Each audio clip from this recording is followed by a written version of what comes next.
Well, it depends on the state, whether or not you can record a conversation with your boss. Um, some states are what we call one-party states, which means only one party has to consent. So in that scenario, for example, the District of Columbia or Virginia are one-party states. So long as I'm consenting to recording my boss, that's legal. In other states, such as Pennsylvania, for example, it's a two-party state. That means you and the person you're recording have to both consent.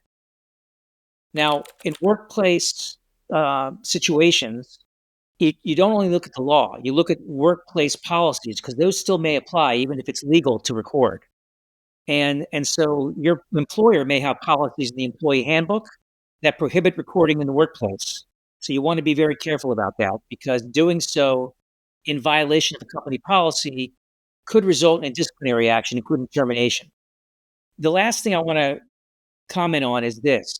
I would use caution when you're recording conversation with somebody who doesn't know you were doing so, because secret recordings can somehow damage trust, which is obviously an important component of a workplace relationship. Also, in legal disputes that may come up later, it could backfire. You may be looked upon negatively by a jury if they found out that you secretly recorded a conversation. Now, if it turns out that you were protecting yourself and that's why you did so, they probably would give you a pass, but something to think about. And the last thing is it's really important to consult with an employment lawyer before you consider doing that.